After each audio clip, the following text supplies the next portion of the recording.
Just let me say before Artemy begins, there's some places down here if people want to move and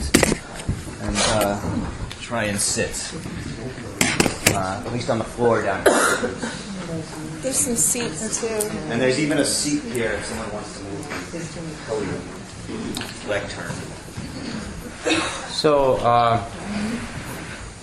I will make 2 points. One on the relevance on Arendt's argument, and another on its internal problem and the internal complexity. So, as for the relevance, I mean, as this has already been said, but I will just rephrase it in my own way. I think that this book is extremely important for the current situation in the world, because the question of evil, well, the originally theological concept of evil, now becomes political and is widely used, well, in international politics, as well as in even more so in the ideological discourses other than the state leaders. We have a very dangerous escalation of international politics, driven by a sort of demonization of one's opponents, right? So instead of a political relationship to another group of people or another state, one chooses a moral, again, some post-theological or even directly theological attitude, and this leads to a new type of war, which is a war of destruction. We return to the concept of the just war, to the medieval concept of the just war. And in this war, not only the war is now led in a much more intense and brutal way than, let's say, 19th century, but also it is asymmetrical, right? So such wars are fought between the big technological international police forces and the partisans. This all is the consequence of this structure of which Arendt speaks, of this demonization of evil. Now, what is this demonization? It consists in the duality of a universal of the fiction of the universal law, international law, universal human rights, as the only framework in which we conceive international politics.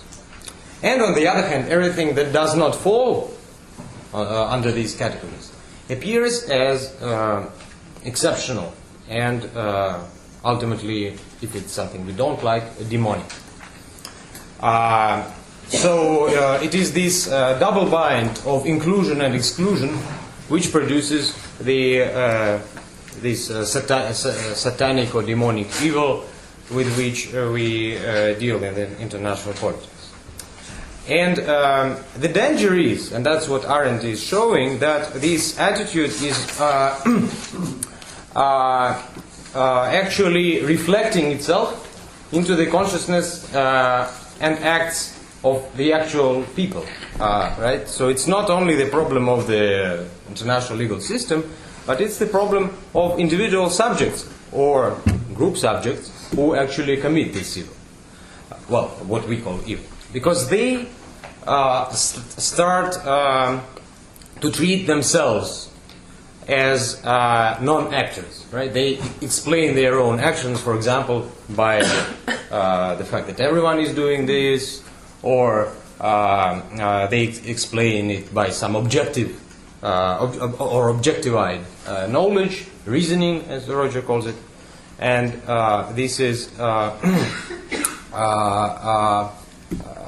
this leads to the banality of evil becoming not only a reflective concept but also an ontological concept. It actually exists. So evil does exist. And banality, I think, for Arendt is very good. I think I like this formula. I think it's a very good diagnosis of what evil really is. In this framework that we created,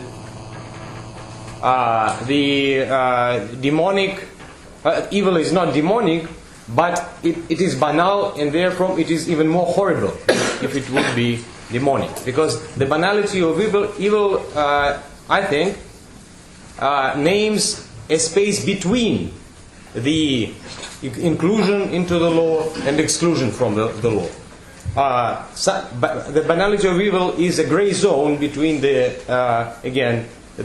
simply legal accusation and the monstrous. So this is the importance of Arendt's idea. And very briefly, her argument. I think that her argument, as I said yesterday in the talk, is not simply the statement of Eichmann being not studied in his personality, judgment being inadequate, and at the same time it is not simply the argument that judgment is adequate, after all, because she also says that. And one of the papers that Roger gave to us, Jennifer Kalber, she, for example, unilaterally emphasizes only this last argument, that yes, Eichmann is guilty because he committed this. Yes, she says this, but if she would say just this, then there would be no point to write the book, because she says also the opposite. So her argument is that we have to try to look into Eichmann's personality and story and consciousness. We have to experiment. It's a performative experiment, this judgment.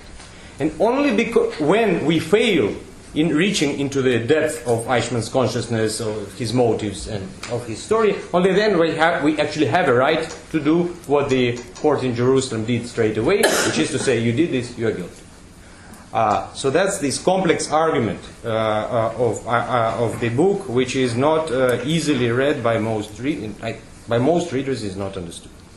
Thank you.